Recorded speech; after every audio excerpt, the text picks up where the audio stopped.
कि जब मेरे को दिखवाया ना, तो मेरे को पहले एक पंडित जी को दिखवाया, ठीक है। दो तीन पंडित जी को आसपास के, तो उन्होंने कुछ मेरे को तावीज़ वावीज़ बना के दिए पेपर पर लिख के। तो मेरे को ऐसा लगता था कि मेरे जो हमारा कमरे का गेट है, मेन गेट जिसमें हम लिविंग रूम जो हमारा था, बाहर कोई खड़ा है, गेट पे कोई खड़ा है हमारे कमरे के गेट पे। और मुझे लगता था, मुझे दिखता भी था ये फिर। तो मुझे वो शैडो दिखती, मैं मम्मी को बोलता था, देखो तो मम्मी वो कोई खड़ा है, देखो उसकी शैडो दिख रही है। दोस्तों, आप सभी का स्वागत है अक्षय वशिष्ठ चैनल पर। इस चैनल पर मैं अक्षय वशिष्ठ आपको ऐसे पैरानॉर्मल इंसिडेंट और एक्टिविटीज़ के बारे में बताता हूँ जो कि हमारे फॉलोअर और सब्सक्राइबर हमारे साथ शेयर करते हैं। इंस्टाग्राम आईडी, जीमेल आईडी और अब एक ऐसा फ़ोन नंबर जो कि आप स्क्रीन पर देख सकते हैं। तो कभी आपके साथ भी कोई ऐसे पैरानॉर्मल इंसिडेंट हुआ हो, आप उसे मुझे शेयर कर सकते हैं रिकॉर्ड करके व्हाट्सएप पे। मैं उसे सुनूंगा और नैरेट करूंगा अपनी आवाज़ में। स्कूल के दिन कितने खास होते हैं ना, और कॉलेज के दिन। जब इंसान 12वीं पास कर लेता है, कॉलेज पास कर लेता है, तो अलग अलग मिशन बन जाते हैं उनके। जैसे एग्जाम्पल के तौर पे हम स्कूल में होते हैं, तब हमें लगता है यार जल्दी जल्दी फटाफट कॉलेज में पहुंच जाएं, वहाँ पे बहुत ज़्यादा मस्ती करेंगे। कॉलेज में आने के बाद हमारे दिमाग में आता है कि यार स्कूल के दिन कितने अच्छे थे। फिर हम कॉलेज में सोचते हैं कि भाई फटाफट से आप जॉब पे लगते हैं और इतना पैसा कमा लेंगे ना कि अपनी सारी ख्वाहिशें पूरी कर लेंगे। और जब जॉब पे लग जाते हैं, उसके बाद पता चलता है भाई बचपन की वैल्यू ही कुछ अलग थी। लेकिन इमेजिन कीजिए कि बचपन में आपके साथ कोई एक ऐसा हादसा हो जाए जो आपको पूरी ज़िंदगी याद रहे और आपको हर वक्त कपकपाने पर मजबूर कर दे जब भी आपको नींद आए या रात हो जाए, तो कैसा हो। आज का जो रियल इंसिडेंट बताया हमें, बताने वाले का नाम है अनमोल। अनमोल का जन्म यूपी के बरेली के पास एक जगह है जहाँ पर हुआ था। आइडेंटिटी रिवील ना करते हुए इस लोकेशन की हम इस कहानी को आगे बढ़ाएंगे। अनमोल ने बताया कि अक्षय भाई, मैं 7th क्लास में था जब मेरे साथ एक पैरानॉर्मल इंसिडेंट हुआ जिसने मुझे झंझोड़ के रख दिया। उन्होंने बताया कि 7th क्लास में वो स्कूल जाया करते थे पैदल। उनके घर से हद मार के 20 मिनट की दूरी पे स्कूल था।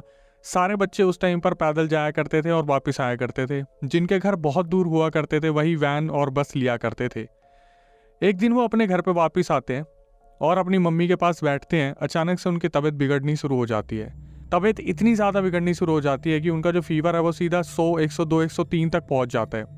और ये जो अनमोल ने मुझे बताया कि उनके लिए बहुत आम बात हो गई थी। कुछ वक्त बीतता है और अनमोल का फीवर 103 से नीचे उतरता ही नहीं है। उनकी फैमिली वाले उन्हें स्कूल भेज देते हैं सर दर्द की दवाई देके, कभी बॉडी पेन की दवाई देकर। लेकिन वो पूरे दिन स्कूल में बैठे रहते थे और उनका जो फीवर था बहुत हाई रहता था। जब उनके घर वाले इस चीज़ को समझ जाते हैं कि कोई ना कोई ऐसी बीमारी है जो पकड़ में नहीं आ रही, तो वो अनमोल को डॉक्टर के पास लेके जाते हैं। और वहाँ पर पहली बार एक बीमारी डिटेक्ट होती है जिसका नाम है मलेरिया। कुछ टाइम तक अनमोल मलेरिया से जूझ रहा होता है, लेकिन उसका जो वजन है बहुत ज़्यादा घटना शुरू हो जाता है। फिर दोबारा उसे डॉक्टर के पास लेके जाया जाता है। कुछ टाइम बाद पता चलता है कि अनमोल को डायरिया भी है। अनमोल को अलग अलग टाइप की दवाइयाँ दी जाती थी जो रिकमेंड की जाती थी डॉक्टर के थ्रू, ताकि वो कैसे न कैसे स्टेबल हो जाए। कभी वो आयुर्वेदिक दवाइयाँ खाते थे, तो कभी होम्योपैथिक और कभी एलोपैथी की दवाइयाँ। लेकिन उनकी बॉडी पे जैसे कोई भी दवाइयाँ लग नहीं रही थी। अगेन फिर दोबारा 1 महीने बाद जब वो चेकअप कराने जाते हैं, तो वहाँ पर पता चलता है कि अनमोल को निमोनिया भी डिटेक्ट हुआ है। यहाँ पर उनकी जो बॉडी थी वो बहुत ज़्यादा कमज़ोर हो चुकी थी। पेरेंट्स बहुत ज़्यादा सीरियस हो चुके थे इस चीज़ को लेकर कि हमारे लड़के को ऐसा क्या हो गया है जो इतनी सारी बीमारियाँ एकदम उसे घर कर चुकी हैं। सबसे पहले मलेरिया, फिर डायरिया, फिर निमोनिया। कुछ टाइम बाद अनमोल को टाइफाइड डायग्नोज होता है। टाइफाइड, धीरे धीरे ये सारी चीज़ें, एक बीमारी खत्म होकर दूसरी लगती है, दूसरी बीमारी खत्म होकर तीसरी लगती है। ये सारी चीज़ें धीरे धीरे चली रही थी। अगेन उसका टाइफाइड ठीक होता है और फिर दोबारा टाइफाइड आ जाता है जो कि डबल टाइफाइड कहा जाता है, जो कि आसानी से नहीं होता। कैसे न कैसे अनमोल का इलाज चल ही रहा था। तो डॉक्टर बहुत ज़्यादा दवाइयाँ उन्हें दे रहे थे, उनको बहुत ज़्यादा ट्रीट करा जा रहा था। कुछ टाइम बाद उनको ट्यूबरक्लोसिस भी डिटेक्ट हो जाता है। तो यहाँ पर आपके दिमाग में आ रहा होगा, सिर्फ एक बच्चा जो 7वीं क्लास में है उसके ऊपर इतना सब कुछ बीत रहा है, तो आगे पेरेंट्स ने क्या कंसल्ट किया होगा। उनके पेरेंट्स जो थे, उनमें जो उनके डैड थे वो बिल्कुल नॉन बिलीवर थे कि वो ब्लैक मैजिक इनके बिल्कुल हक में नहीं थे। और जो जितने दूसरे रिश्तेदार थे वो अनमोल की मम्मी को कहते थे कि आई थिंक आपको चेक कराना चाहिए, बीमारी पकड़ में नहीं आ रही है, कुछ ना कुछ ऊपरी हो सकता है। और उनके जो फादर थे वो हमेशा यही बोलते थे कि मैं मेडिकल के अलावा कहीं नहीं जाऊँगा। इतनी सारी बीमारियाँ डायग्नोस होने के बाद वो अनमोल को दोबारा हॉस्पिटल लेके जाते हैं, जहाँ पर अनमोल एक चेयर पर बैठे थे और डॉक्टर की बातें सुन रहे थे। अचानक से डॉक्टर जो है अनमोल के सामने उनके पापा को बोलते हैं, जो आपका बच्चा है इसका 30 से 50% जो है लीवर वो ख़त्म हो चुका है और अगर ऐसे ही चलता रहा तो वो बहुत ज़्यादा जिएगा नहीं। पहली बार ऐसा हुआ था जब अनमोल को तो समझ ही नहीं आ रहा था क्या हो रहा था, लेकिन उनके पापा के पैरों तले ज़मीन निकल गई थी, क्योंकि उन्होंने अनमोल और उनके पापा ने ये चीज़ डॉक्टर के मुंह से सामने सामने सुनी थी कि अगर ऐसे ही चलता रहा तो अनमोल एक दिन बहुत जल्दी मर जाएगा। वो वापस आते हैं घर पे और सबको ये चीज़ बताते हैं, तो उनके जो मामा जी थे, अनमोल के मामा जी, वो सबसे ज़्यादा शॉक होते हैं सुन के, क्योंकि उनकी मेडिकल की एजेंसीज हुआ करती थी और उनके पास हाई स्पेशलिस्ट, मतलब बहुत ही ज़्यादा स्पेशलिस्ट डॉक्टर्स हुआ करते थे जिनका कंसल्टेशन अनमोल से चल रहा था। वो जो डॉक्टर्स हुआ करते थे वो बहुत ही ज़्यादा एक्सपेंसिव थे, लेकिन उनके मामा जी के जैसे वो नोन में थे, इसलिए वो ट्रीटमेंट दे रहे थे अनमोल को, लेकिन कोई भी सुधार नहीं हो रहा था। उसके बाद जब ये खबर सुनने में आती है कि 30 से 50% लीवर ख़राब हो गया है और अब कैसे ना कैसे जो है चीज़ें संभालनी पड़ेगी, पहली बार उनके फादर उनकी मदर को आके बोलते हैं कि मैं पूरी इजाज़त दे रहा हूँ, तुम्हें जिस बाबा को बुलाना है, जिस मौलवी को बुलाना है, जिस भी तांत्रिक को बुलाना है बुलाओ, मेरे बच्चे को बचा लो। और वो अपनी जो वाइफ थे उनके आगे हाथ जोड़ना शुरू कर देते कि मेरे बच्चे को बचा लो। अनमोल अपने घर में इकलौते थे और जॉइंट फैमिली में सब उनसे बहुत ज़्यादा प्यार करते थे, लेकिन उन्हें क्या पता था कि आगे जाके चीज़ें और बिगड़ने वाली हैं। वो एक बहुत ही ज़्यादा सिद्धि प्राप्त पंडित को बुला के लाते हैं, जहाँ पर पंडित उनको बताते हैं कि अनमोल के ऊपर कोई एक बहुत बुरा साया है। अनमोल के घर पर एक बहुत बड़ी पूजा होती है जहाँ पर उनके हाथ पे कलावा बांधा जाता है और बोला जाता है कि इसे कुछ भी बाहर का खाने मत देना, कुछ भी ऐसी चीज़ मत देना जिसकी वजह से इसकी बॉडी पे फ़र्क पड़े, खास करके फ्राइड और कोई भी फास्ट फूड।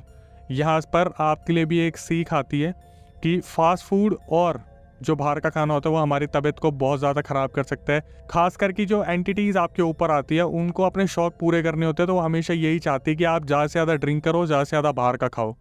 वापस आते कहानी पर, तो जो पंडित जी थे वो मना करते हैं कि इन्हें बिल्कुल भी फ्राइड मत खाने देना, बाहर का मत खाने देना, और बस दूर रखना इन्हें इन चीज़ों से, कि बाहर का खाना ये कैसे भी ना खाए। इन पर पूरा नज़र रखना अनमोल पे, और इनको पैसे भी खर्चे के मत देना, खुद करना जो कर रहे हो आप, क्योंकि इसके अंदर जो एंटिटी है वो कैसे भी इसे बाहर ले जाने की कोशिश कर सकती है। अब प्रॉब्लम ये होती थी कि अनमोल जब भी रात को सोता था उसे सपने आते थे बहुत बुरे। उसे कभी कभी ऐसा लगता था जैसे सामने खिड़की पर कोई खड़ा है, और ये देखकर वो बहुत बुरी तरीके से चिल्लाता था। उसकी मॉम उसे कैसे न कैसे सुलाती थी। जब ये हालात बढ़ते गए कि उसे कभी कभी तो रिलैक्सेशन मिलता था, जब वो कलावा बंधा हुआ था उसे रिलैक्सेशन मिलता था, लेकिन उन्होंने सोचा कि यार शायद कोई एक्सपर्टीज़ हो जिससे इस बारे में बात की जाए। तो उनके जो पापा थे अनमोल के, उनके एक फ्रेंड थे मुस्लिम, उनको बुलाया गया और उन्होंने देख के बताया कि इसके ऊपर कोई छोटी मोटी एंटिटी नहीं है, कोई बहुत बड़ी एंटिटी है, और ये इसी की वजह से अनमोल के ऊपर लगी है। अनमोल किसी दिन अपने स्कूल से वापस आ रहे थे और जब इन्हें बहुत तेज टॉयलेट आ रहा था, इन्होंने किसी पीपल के पेड़ के ऊपर टॉयलेट कर दिया, और उसके ऊपर जो चीज़ बैठी हुई थी उसे इतना ज़्यादा बुरा लग गया कि वो अब अनमोल को ले जाना चाहता है किसी भी हालत में। अनमोल की तबीयत इतनी ज़्यादा बुरी हो रही थी कि अनमोल को सपने में हमेशा एक इंसान दिखा करता था जो अनमोल को ले जाने की धमकी दिया करता था। बार बार बोलता था तेरी माँ तुझे कब तक बचा लेगी, एक दिन मैं तुझे लेके जाऊँगा। अनमोल सुबह उठ के अपने पापा मम्मी को ये बात बताता था, और अनमोल पे कोई भी बिलीव नहीं करता था, ये सोच के कि बच्चा है, इसने कोई बुरा सपना देखा होगा। हालांकि जो चीज़ें साइड में चल रही थी, जो पंडित जी ने बताई, जो मौलवी जी ने बताई, उसको सब समझने की कोशिश कर रहे थे, क्योंकि ये मेडिकल टर्म्स में जो केस था वो बहुत ज़्यादा ख़राब हो चुका था। अब कुछ दिन बाद की बात है, जब ताबीज़ देने पर और जो कलावा बांधा था उसके बाद उसे थोड़ा सा रिलैक्सेशन होना स्टार्ट होता है। तो फास्ट फूड के लिए मना करा हुआ था, उनके घर में कुछ मेहमान आए थे, तो उनकी मम्मी ब्रेड पकौड़ा खा रही थी, और अनमोल एकदम से उनको बोलता है अपनी मम्मी को, मम्मी मुझे भी ब्रेड पकौड़ा खाना है, प्लीज़ मुझे दो ना। तो उनकी मम्मी बोलती कि बेटा तेरे लिए जहर है, तू इसे खा नहीं सकता, तू इसे हाथ भी नहीं लगाएगा। तो अनमोल के मुँह से एक ऐसी चीज़ निकली जिसे सुनने के बाद वहाँ पर जो जॉइंट फैमिली थी पूरी की पूरी दंग रह गई। अनमोल ने बताया कि पिछले 7 दिन से एक इंसान उसके सपने में आ रहा है, जो अनमोल का हाथ पकड़ के उसे सपने में एक रेस्टोरेंट में लेके जाता है। कभी उसे चाउमीन, कभी उसे ब्रेड रोल, कभी उसे टिक्की, कभी वड़ा पाव, कभी कुछ ना कुछ डोसा वगैरह उसे डेली खिलाता है। और उससे खा के अनमोल जब सुबह उठता है तो बहुत ही ज़्यादा पावरफुल फील करता है। अब सब लोग ये सोचकर बहुत ज़्यादा परेशान हो गए थे कि अनमोल के साथ हो क्या रहा है, कि उसे सपने में कोई इंसान कुछ खिला रहा है, मनपसंद की चीज़। क्योंकि अनमोल जब सुबह उठा करता था तो वो खाने की डिमांड नहीं करता था, वो बोल देता था मुझे भूख ही नहीं लग रही। तो घर वालों को लगता था कि शायद ये दवाइयाँ इतनी खा रहा है जिसकी वजह से चिड़चिड़ा रहता है। एक दिन क्या होता है, अनमोल को कोई सपना आता है। उस सपने में कोई इंसान आता है जो बोलता है कि मैं तेरे को बाहर का नहीं खिलाऊंगा, अगर तुझे बाहर का खाना है तो तुझे कलावा और ये ताबीज़ तोड़ना पड़ेगा। और अगले दिन अनमोल उठता है सुबह सुबह और छत पे जाता है। जब वो बहुत ही ज़्यादा तिल मिलाने लग जाता है, अपनी स्किन को नोचना शुरू कर देता है, तो सारी जॉइंट फैमिली इकट्ठी हो जाती है अनमोल के आसपास कि तू क्या कर रहा है, तेरे को तू ठीक है, तू क्या करना चाह रहा है। तो अनमोल उस टाइम पे उनके सामने बोलता है कि मेरे को बहुत ज़्यादा इरिटेशन हो रही है, कलावा और ताबीज़ खोल दो वरना मैं छत से कूद जाऊँगा। आप बिलीव नहीं करोगे, उसकी जॉइंट फैमिली में 4 से 5 लोग अनमोल को पकड़ते हैं और कोई भी उसे ढंग से पकड़ नहीं पा रहा होता है, क्योंकि अनमोल बार बार यही बोल रहा होता है इस ताबीज़ को खोल दो, इस कलावे को खोल दो वरना मैं कूद के मर जाऊँगा और मेरे को कोई नहीं बचा पाएगा। जो उनके चाचा होते हैं वो उनसे बहुत प्यार करते हैं, तो वो कैसे न कैसे ताबीज़ और कलावे को खोल देते हैं। उसके बाद अनमोल जो है एक ऐसी स्टेट में आ जाता है कि वो बहुत ज़्यादा रिलैक्स है। इसके बाद आप समझ सकते हैं जो रुकावटें थी वो उन एंटिटीज़ के लिए हर तरीके से हट चुकी थी, तो अब अनमोल के ऊपर क्या क्या होने वाला होगा। अब इसके बाद डेली एक्टिविटीज़ में जो होता था कि अनमोल रात को सोता था, उनकी मम्मी उनके साथ सोती थी, तो अनमोल रात को देखता था कि उसे दरवाजे के पास कोई खड़ा दिख रहा है और वो बार बार अपनी मम्मी को बोलता था, मम्मी वो मुझे मार देगा, मम्मी वो मुझे ले जाएगा, प्लीज़ मम्मी मुझे बचा लो, देखो देखो मम्मी वो दरवाजे के नीचे जा रहा है, उसकी परछाई दिख रही है, देखो मम्मी बोला खिड़की के पास। तो जब भी उनकी मम्मी देखती थी उन्हें कोई नहीं दिखता था और वो अनमोल जो था इतना ज़्यादा डरा रहता था। फिर उन्होंने फ़ैसला लिया कि अब हमें किसी और सिद्ध तांत्रिक या पंडित जी का सहारा लेना पड़ेगा। तो जो उनके पापा थे, उनके पापा का कोई दोस्त था और उनके कोई एक बुज़ुर्ग थे जिनकी एज बहुत ज़्यादा थी, जिनको कोई सिद्धि प्राप्त थी, उन्होंने किसी से सिद्धि ली थी अपनी इस तपस्या से, उनको बुलाया जाता है। तो वो अनमोल को एक पेपर देते हैं जिस पेपर में कुछ लिखा होता है और बोलते हैं कि इसे अपने तकिए के नीचे रख लेना। अब यहाँ पे क्या होता है, अनमोल जो था धीरे धीरे स्कूल जा रहा होता था, लेकिन इस टाइम पर वो बिल्कुल बेड रेस्ट पे आ गया था। उसकी हालत इतनी ज़्यादा कमज़ोर हो गई थी कि घर वालों ने गिव अप कर दिया था कि शायद वो उसे नहीं बचा पाएंगे। लेकिन होता क्या था कि दिन में जितना ज़्यादा अनमोल को बुखार रहता था, रात को जब वो तकिए पर सर रखते थे उस कागज़ के ऊपर तकिए पे, तो उनका बुखार एकदम से उतर जाता था और उन्हें बुरे सपने आने बंद हो गए थे। लेकिन इसके बाद एक ऐसी चीज़ होने वाली थी जो अनमोल ने ज़िंदगी में नहीं सोची थी। अनमोल जब ठीक हो रहे थे तो शायद मे बी वो पेपर तकिए के नीचे ऐसे हट गया। एक दिन पता नहीं ऐसा क्या हुआ कि अनमोल सोए और वो पेपर नहीं था। अनमोल को एक इतना डरावना सपना आता है जहाँ वो देखते हैं कि वो अपने घर के बाहर निकले और मम्मी को अपनी ढूंढ रहे हैं। तो अचानक से वो देखते हैं कि उनके घर के बाहर 2 इंसान तलवारों से लड़ रहे हैं। तलवारों से लड़ते लड़ते एक जो इंसान था उसने दूसरे इंसान को बहुत बुरी तरीके से जान से मारा। वो जो इंसान था जिसने मारा जान से, वो एकदम से देखता है कि अनमोल ने उसे मारते हुए देख लिया है। तो वो अनमोल के पीछे भागना शुरू करता है और अनमोल अपने घर के पास जो एक मंदिर होता है उसमें जाके छुप जाता है। लेकिन मंदिर में छुपने के बाद भी ये सब कुछ सपने में हो रहा था कि मंदिर के अंदर छुपने के बाद भी अनमोल को इतना ज़्यादा डर लग रहा था कि वो इंसान मंदिर में ना आ जाए। तो वो फटाफट अपने घर में जाता है। घर में जाने के बाद वो सपने के अंदर देखता है कि मैं घर में हूँ, वो कुंडी लगा लेता है और वो बाहर देखता है कि वो जो इंसान है वो हाथ में तलवार लेके घूम रहा होता है और बोलता है कि कब तक बचेगा तू, आज बच गया ना, अगली बार जैसे तू मुझे मिलेगा मैं तेरे को जान से मार दूंगा। मैं देखता हूँ कब तक तेरे घर वाले मुझसे तेरे को बचा के रखेंगे। अनमोल ने पीछे मुड़ के देखा तो मंदिर वाले कमरे में था वो, इसलिए शायद वो जो एंटिटी थी वो अंदर नहीं आ पा रही थी। सुबह उठ के अनमोल सारी चीज़ें अपने घर वालों को बताते हैं। तो वो जो इंसान आए थे वो अनमोल को एक बोतल में पानी भर के देते हैं और घर वालों को बोलते हैं ना तो ये बाहर का खा सकता है, न ये कोई और पानी पी सकता है।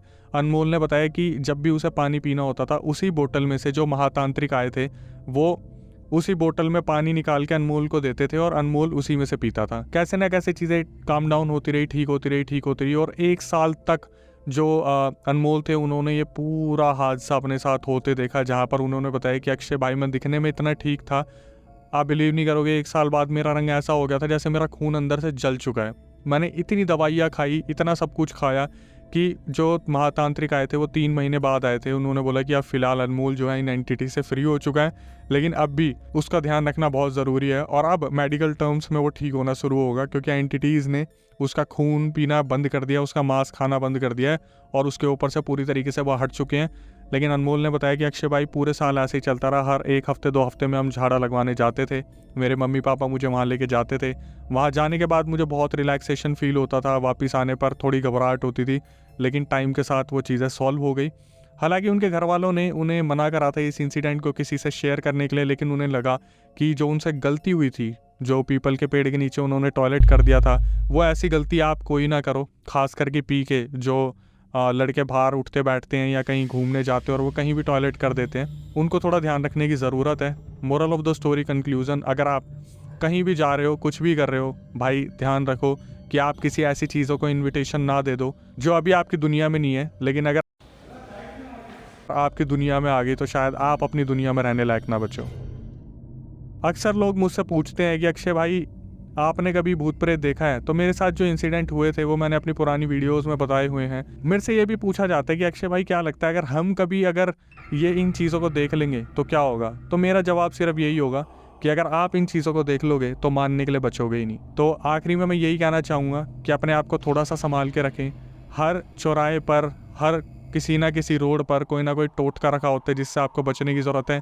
आंखें मोबाइल में ना लगा के आंखें नीचे लगाएं, और जब आप हमारी वीडियो देख रहे हो तो रात को देखो, जब आपने घर पे हो तब देखो, आराम से देखो, कमेंट्स करो जितने ज़्यादा हो सकते हैं, हमारे लिए वो मोटिवेशन होते हैं। लेकिन कभी भी रोड पे देखते हुए मत चलना है कि आपकी नज़रें मोबाइल में और आपसे कोई गलती हो जाए। तो आखिरी में आने पर वीडियो में मैं यही कहूँगा दोस्तों, जो आप इंस्टाग्राम यूट्यूब को प्यार दे रहे हैं उसके लिए तहे दिल से शुक्रिया। इंस्टाग्राम पे हमारे 5 लाख फॉलोवर हो गए हैं, यूट्यूब पे हम आगे बढ़ रहे हैं। अगर आपके साथ कोई ऐसा पैरानॉर्मल इंसिडेंट हुआ हो तो आप उसे शेयर कर सकते हैं, स्क्रीन पर नंबर आ रहा होगा। अगर आप यहाँ तक आ गए तो मेरी छोटी सी एक रिक्वेस्ट है कि आप लोग हमारी वीडियोस को देखते हो, चैनल सब्सक्राइब नहीं करते, बेल नोटिफिकेशन ऑन नहीं करते, तो सब्सक्राइब कर लें, बेल नोटिफिकेशन को ऑन कर लें, और नेक्स्ट वीडियो आने तक stay tune with the channel. Around 2-3 महीने लगे, बट मैं फिर कम्प्लीटली ठीक हो गया।